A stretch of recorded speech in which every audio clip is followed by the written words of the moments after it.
They only last through profit making. If they pay for themselves and expand. There's nothing wrong with the profit motive. There's nothing wrong with earning a living. There's nothing wrong in having a business. There's nothing wrong in seeking promotion, except that it can be exaggerated to such an extent that it becomes a reduction in freedom. All politics in a way is a kind of power distribution. But if you make it like as it is in Pakistan, then it becomes unworkable. How? We had my father was a police inspector, and he had a rule that he will never take a bribe. At the same time, he had 6, 7 children. He was always in debt, he was always in trouble, but he had 2 principles, that never take a bribe and never flatter any son of a bitch. So he never got any promotion. He was in trouble. Our neighbor was an inspector of police from Khurja, and my wife was a very close friend. This was a very fine lady, I remember her so well. She used always to tell my mother that you are a fool, your husband is a fool, and my mother would say, why it is wrong to have to take bribes, it is wrong to flatter, it is wrong to seek promotion like that.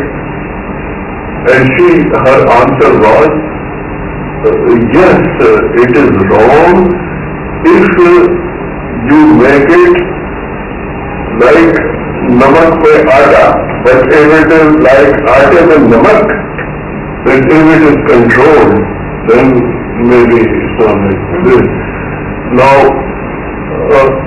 if they behave like they have been behaving here in the United States, then the system will break down. Now, Nixon is driven on for what? Look what they are doing here. Look at Asif Zardari, what he is doing. What do you think Nixon was driven out for nothing compared to what happens over here? The point is, no accountability is not here. There is dishonesty there, there is selfishness there, but it is still within bounds. But here, all bounds have been broken, and all the cooperatives have been destroyed. The function of the cooperative was to help the poor man. No poor man is helped. There is a cooperative society, Fisherman Cooperative Society, which was established in British time and which was helping the fishermen. It is even today earning literally crores of rupees. Charge 6 rupees from each fish transaction. But the fishermen are not getting any loan. And Jamot will have Pajeros and all of they will distribute money here and establish a school, a community hall from which 50% of the money will be stolen. If they started behaving like this in England or in the United States, the country will go to pieces within 10 years. So this is what is wrong. There always was, people were always selfish. They were always rearing families, earning wealth, but there always was a small number of ideas. Do you think in British time everybody was honest? No. But there were teachers who spent all their lives on 150, 200 rupees, and it is they who brought about the liberation of the country. There were cooperatives in which for 20 years, 30 years, they worked without stealing anything and the cooperative became strong. There were always people like me, but in much larger numbers. I am the last of the dinosaurs. Where were they? Everywhere. But unfortunately, mostly Hindus and there were some Muslims too. Were they in the Indian civil service? No. They were in non-government colleges, they were in non-government schools, they were in government schools, government colleges, they were in the cooperatives, secretaries of cooperatives, chairman of cooperatives, they were Sherwanji, the chairman of the mayor of Karachi. They were honest, they did not steal, they went around looking at sanitation, seeing that garbage is removed, lots and lots of them.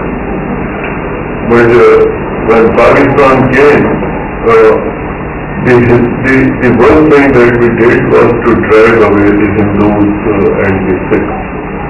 The best teachers were Christians, Sikhs, Hindus. We drove them away. In Bengal also. Unfortunately, we could not drive away all the Hindus from Bengal, so they helped the Bengali Muslims to free themselves from the Rafal. So this is the reason why. And the last thing I want to ask you was, what role did the Indian Civil Service training play in shaping the way you saw, in shaping your worldview and your management style, organization style? I put it like this, I am a composite personality. My first concern always has been moral and spiritual.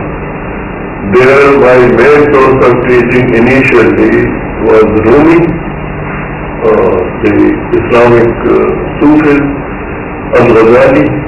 They are my real teachers. I've been reading Rumi from the age of 15. And I read Rumi as somebody takes opium for hours and hours, and I was fascinated by what he was saying, and I wanted to follow what he was saying. So he is my leader, my teacher, Sufi. Then I found Al-Ghazali. For that I studied Arabic, and I cannot say that I can follow them fully. In some respects, Ghazali need not be followed fully, though Rumi can be followed.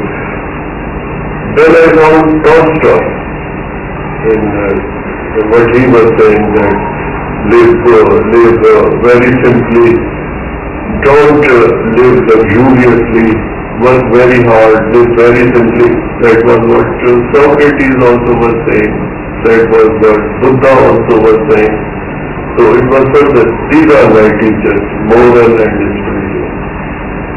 Then, and also my mother has taught me these habits, which really are uswe rasool, that be kind, be gentle, although sometimes I get very angry, irritated and so on, but I try to be gentle, to be non-aggressive. These are my teachings. This is the spiritual and moral part. The other part is